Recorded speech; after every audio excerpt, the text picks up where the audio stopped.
ก็เลิกเติบเนาะฮอดแล้วบ่ฮะอันน้ำมันยังหลายบ่ฮะยังน้อยเดียวบ่รวมพร้อมกันเนาะ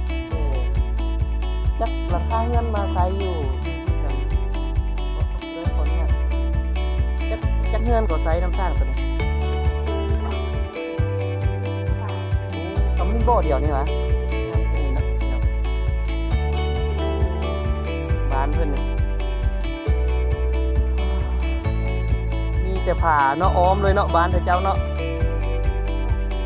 อ้อมเลยที่ว่าสุดตัวนี้มันบ่บ้านนี่สุดบ้านนี่บ้านท้ายเลยเหรอบ่สิไปเมืองพุ่นเด้จะไปมหาไซเพิ่นใดไปตัวเมืองออกมาทางยมราชพี่โอ้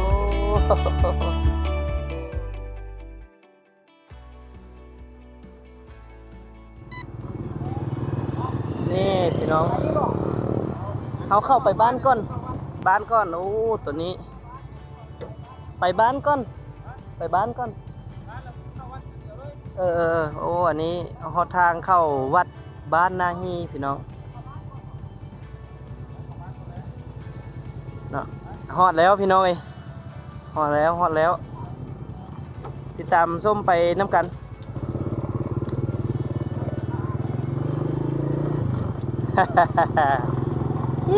ฮอดเลยนี่แหละพี่น้องวิวบ้านนาฮีพี่น้องเมืองมหาไซแขวงคำม่วนเนาะโอ้เฮือนบ้านเฮือนเพิ่นอยู่ถือว่าอยู่เลิกเนาะอยู่บ้านสุดท้ายหมู่พี่น้องบ้านสุดท้ายหมู่เลยนี่โอ้เอาติดตามชมไปน้ำกันเด้อพี่น้องเด้อไปเลาะเบิ่งบรรยากาศเฮือนซ่านของเขาเจ้าบ้านที่มีอายุหลายกว่า200 300 ปีพุ่นแหละพี่น้องเอ้ยโอ้นี่ทุ่งให้ทุ่งนาเพิ่นเฮ็ดหัวบ่นี่โอ้นี่พี่น้องบ้านเพิ่นนี่อ้อมรอบด้วยผ่าอ้อมไปเลยเนาะ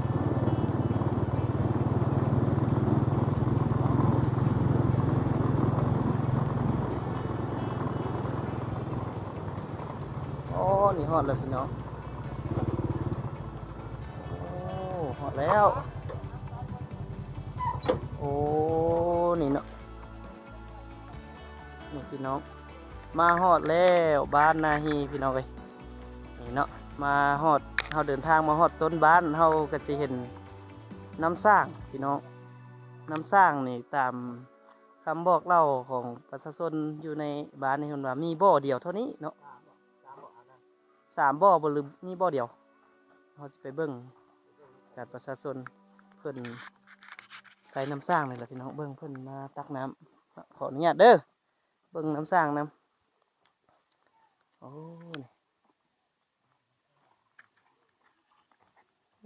ก็เลิกเติบเนาะ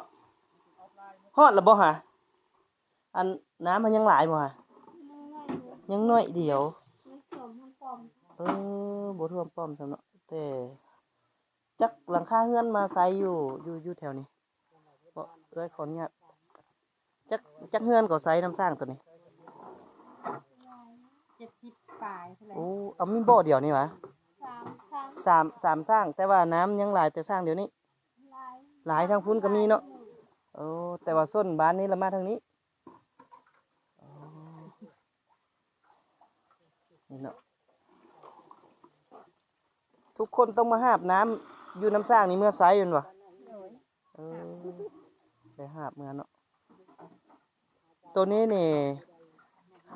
ให้บ้านเขาขุดเองว่ะน้ำสร้างตัวนี้โอ้บัดแข้งนี่เด้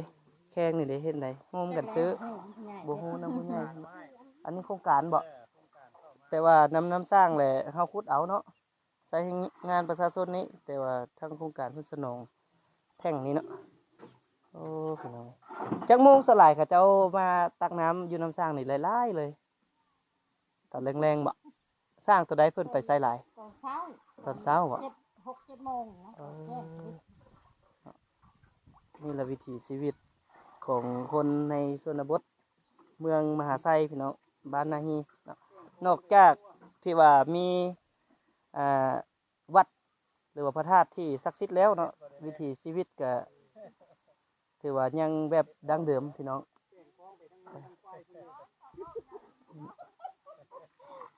วิถีชีวิตผิดโอ้นี่อันนี้คือวิวทุ่งนาเนาะเบาเตียงคำมามือนี้แม่นเป็นเดือนห้าพี่น้องและฝนยังบ่ทันได้ตกเนาะยังบ่ฮอดฤดูหน้าเนาะคันฮอดยามฤดูที่เพิ่นเฮ็ดนานี่เฮาคือสิเข้ามายากกว่านี้เนาะแล้วก็วิวก็คือสิงามกว่านี้เนาะพี่น้องเนาะโอ้บ้านเพิ่นนี่มีแต่ผาเนาะอ้อมเลยเนาะบ้านท่าเจ้าเนาะ อ้อมเลยแหละค่ะ อ้อมเลยที่ว่าสุดเท่านี้มันบ่บ้านนี่สุดบ้านนี่บ้านสุดท้ายเลยวะบ่สิไปเมืองพุ่นเด้สิไปมหาไซเพิ่นใดไปตัวเมืองออกมาทางยมราชพี่โอ้ โอ้หาบเมื่อไซนี่เนาะ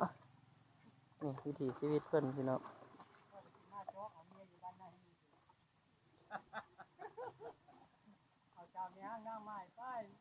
มาพอได้หาบน้ำให้เพิ่นเนาะ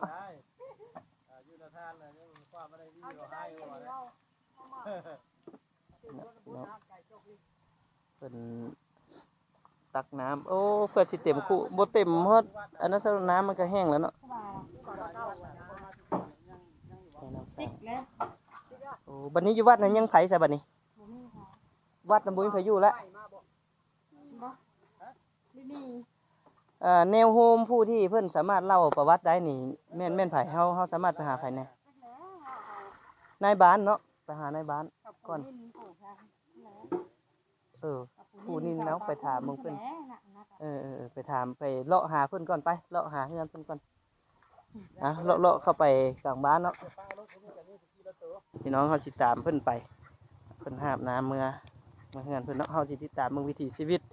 ของพี่น้องประชาชนบ้านนาฮีเมืองมหาไซแขวงขมวนเนาะที่เป็นบ้านหนึงที่ว่ายังอยู่ห่างไกลซอกลีกจากตัวเมืองหลายพี่น้องเลยยามฝนนี่ก็คือสิเข้ามาบ่ได้เนาะทางรถเนาะเพราะว่าน้ำเซขึ้นเลยเนาะน้ำเซขึ้นเลยเขาจะเข้ามาบ่ได้เราเลาะเบิ่งวิถีชีวิตเพิ่นติดตามการเดินทางเลาะชมวิถีชีวิตชนบทไปกับเบาแต่คำเนาะนี่แม่นบ้านนาฮีพี่น้องเอ้ย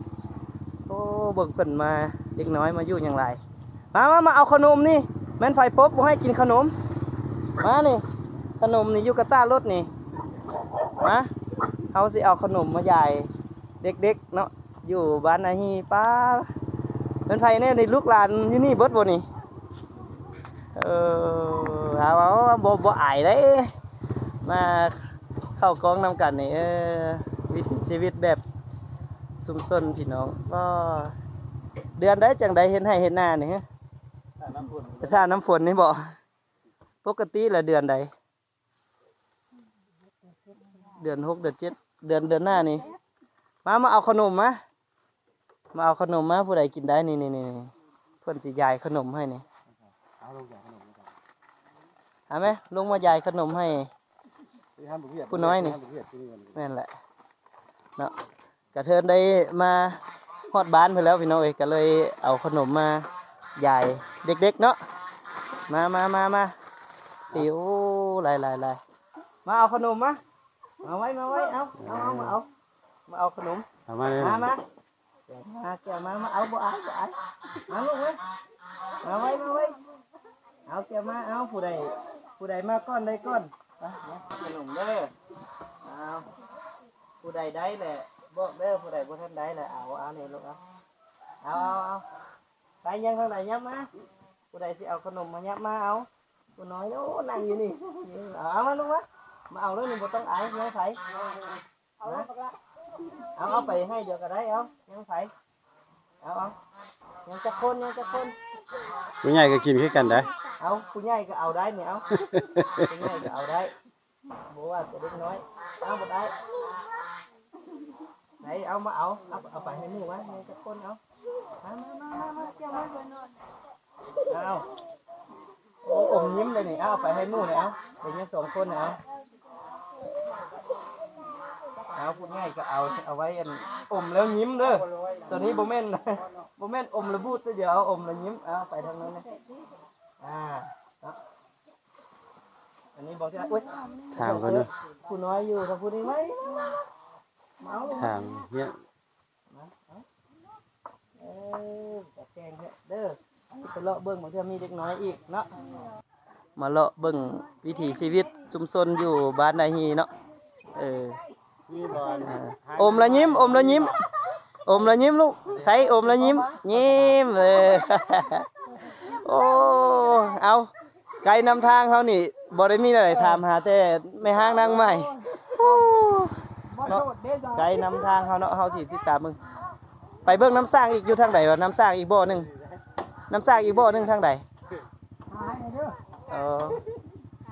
กลางทุ่งพุ่นเลยบ่โอ้กลางทุ่งเลยครับเดี๋ยวเขาย่างเลาะเบิ่งบ้านเพิ่นทีมงานเขามานำกันมื้อนี้แม่น3คนพี่น้องเอ้ยเด้เนาะ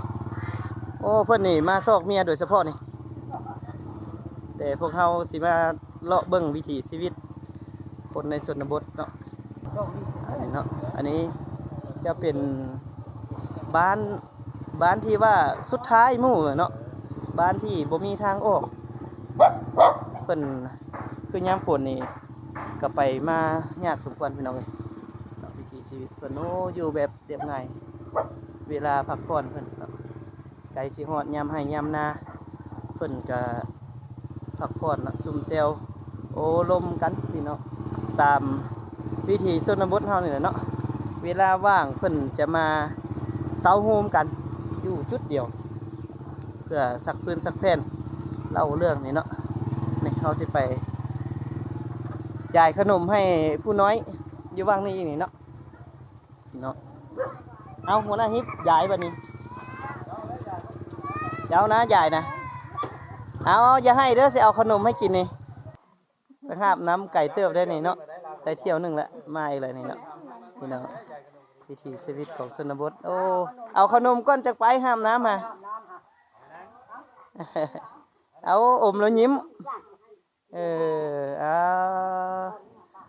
าหลายแท้ลูกคนละคนตี้นี่นะเบิ่งผู้นี้ฮะโอ้ขาวแท้ผู้นี้ขาวฮะเป็นยานเนาะยานคนต่างแปลกหน้าเนาะโอ้พี่หน่อไม้ไปหาไก่บ่นี่หาหน่อไม้นี่ไก่บ่นี่โอ้ยถึงผู้เนาะแกงหน่อไม้พี่น้องโอ้เด้เพิ่นยายขนมเพิ่นมาใหญ่ขนมเนาะเอาให้เด็กน้อยแน่ผู้ใหญ่ก็ให้ได้เด้อบ่แม่นให้แต่ผู้น้อยได้เนาะวิถีชีวิตพี่น้องเอ้ยอบอุ่นอยู่นำกันในความสามัคคีกันเนาะคนเบิดบ้านนี่มาถามในฮู้กันเบิดพี่น้องบ่คืออยู่แถวในเมืองเนาะเฮือนแปรกันก็ถามหากันก็บ่ฮู้กันเนาะแต่ว่าอยู่แถวชนบทแถวเฮานี่อยู่คนละบ้านก็ยังฮู้เนาะแม่เนาะอยู่คนละบ้านก็ยังฮู้เดียวเนาะถามชื่อนี่คนละบ้านนี่ฮู้แล้วแหละเนาะ หน่อไม้ยังอัน โอ้ หน่อไหลบ่แม่ เอาอมแล้วยิ้มเด้อกินแล้วอมแล้วยิ้มเพราะว่าซื้อขนมเพิ่นอมยิ้ม ยิ้มบริสุทธิ์เด้อบ้านนอกบ้านนาเฮานี่ยังบ่ค่อยสิมาขอเป็นคืนบ้านนี้แหละ เพิ่นไปหาหน่อไม้พี่น้องหน่อพยางเขาเอิ้นนี่หน่อไร่บ่ เอาไม่เท้าเอ้ยเอาองค์ขนม หน่อไม้พี่น้องเป็นเฮ็ดกินแรงแล้วนี่เนาะนี่วิถีชีวิตของคนในชนบทพวกเฮาพี่น้องเอ้ย ดีนี่ คั แฮ ก ง หลายคักหลาย หน่อไม้ไหล หน่อไร่หน่อไม้ไร่พี่น้องผู้ดีแซ่บเด้อนี่นะหน่อน้อยๆซะนี่ผู้ดีแซ่บนะเนาะนี่โอ้คักแล้วนี่ ยามกว่าเต่าควาแลนไก่บ่เพิ่นอยู่นี่เก็บผักกักหน่อยามไว้เอาไว้ เนาะ บ้านนี้สามัคคีกันดีท่า มีจักหลังคาบ่70บ่เพิ่นว่า70หลังคาเฮือนบ่อันประวัติพระธาตุนี่เฮาสิไปถามหาพ่อเฒ่าอยู่ไสพ่อเฒ่าหยังที่เพิ่นฮู้ประวัติเนี่ย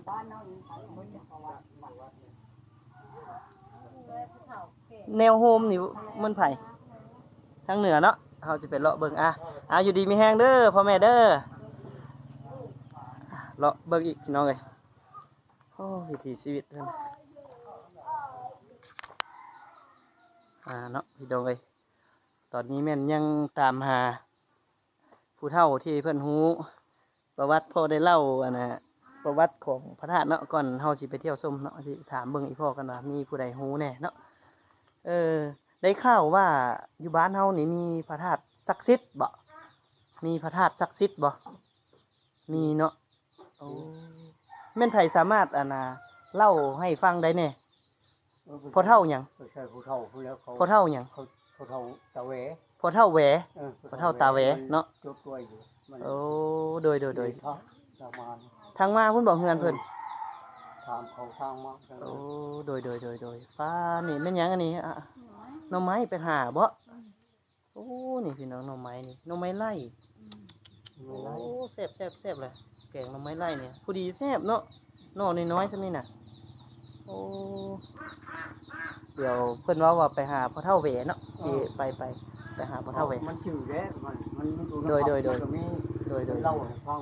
เจ้าแล้ว โดยสิไปหาเพิ่นก่อน คุณไปแล้ว เอาเนาะท่านผู้ชม เข้าใจเพื่อนเราบ่ลูกเข้าใจแล้วกินขนมฮะฮะเข้าใจเพื่อนเราบ่ย่าง นี่ผู้น้อย กินขนมบ่ลูกอมละยิ้มเด้ออมละยิ้มสิ้นเนาะผืนละแสนกีบ กลับแล้วคนนี้ได้ที่ไหนเอาบอกเธอตัดออกเป็นผืนแล้ว เอามาเบิ่งดูเอามาโฆษณาเบิ่งดูเอามาโฆษณาเบิ่งดู โฆษณาขายเลย แม่นเอามาเนาะเด้วิธีการใส่ลายบ่นี่การใส่ลายนี่พี่น้องโอ้เพื่อสิแล้วสิ้นผืนหนึงพี่น้องเอ้ยอันนี้ใส่ลายตีนมาเนาะเขินเนาะใส่ลายตีนโอ้แบบมันเอามาแต่ใส่ ซื้อตลาด แบบตีนมันนี่ได้เอาบ่เฮาคิดเองวะหรือว่าเฮาเห็นรูป เก็บเอาลายมันในตีตัว โอ้ ซื้อตลาดนั่น ตีนตัวเพิ่นเฮ็ดมาแล้วเฮาอันนั้นต่อเนาะนี่พี่น้องเด้เพิ่นสิ้นโอ้เพิ่นเอิ้นสิ้นเก็บบ่ เก็บบ่ โอ้นี่เป็นสิ้นฝ้ายเนาะแต่มัน ขึ้นฝ่าย มันเป็นสิ้นแบบลาวๆเฮาน่ะเนาะ เฮ็ดด้วยมือแล้วนะ แบบคนลาวเฮานี่แหละนี่เนาะ ลาวเฮ็ด นี่ลายตีนมันพี่น้องเอ้ย นี่แหละงานสองเครือมันกระดองใหญ่ ลายมัน งานคือเดียว หายากเด้ ดอกน้อยเนาะ น้อยงานคือเดียวด้วยจ้ะ นี่เนาะ งานสองเครือมันกระดองใหญ่ ท่านผู้ชมขอบใจหลายๆเด้อมีแต่สิพาท่านผู้ชมไปเลาะเบิ่งน้ำสร้างก่อนเนาะเลาะเบิ่งน้ำสร้างจักหน่อยแหละเฮาก็สิจบคลิปโดยภาพบรรยากาศ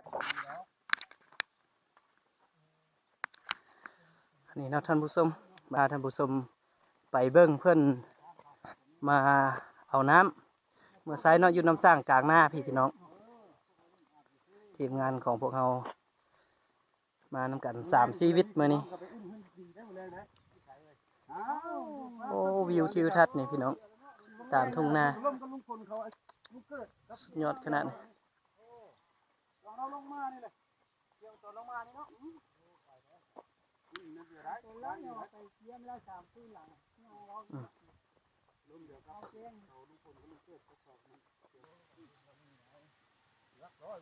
อันนี้ทางหลังบ้านนี่พี่น้องยามแรงๆนี่โอ้สุดยอดเลยวิว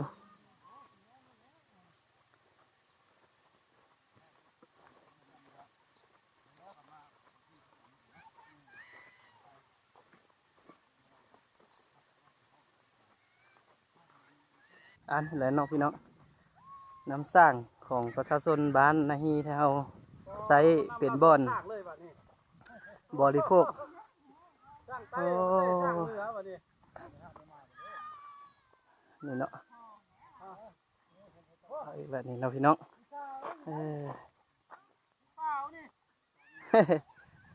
มาได้มาล้มเอาได้ไทยหาอยู่ฮะอาบน้ำโอ้เพิ่นมาอาบน้ำอยู่พี่เอาเขี้ยวอาบเลยหิวน้ำเมื่อน้ำได้นี่เนาะโอ้ความเลย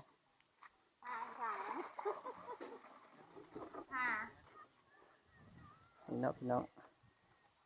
น้ำสร้างตัวนี้ใหญ่กว่าตัวนั้นบ่โอ้น้ำตัวนี้หลายกว่าเลยน้ำตัวนี้หลายกว่า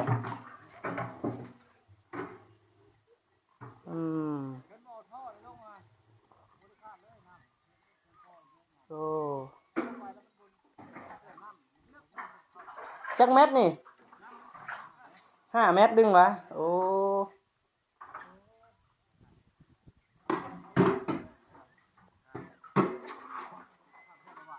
อึบแข็งแรงขนาดเพิ่น อึบโอ้เก่งลูกหลานบ้านเฮาเนาะ นี่เนาะพี่น้องโอ้เฮือนซานเพิ่นนี่เนาะพี่น้องวิถีชีวิตตามเบิ่งนำกันอีกตึมเนาะว่าประวัติพระธาตุเกศแก้วนี่มีความเป็นมาแนวใดผู้ใดเป็นผู้สร้างขึ้นมาปีใด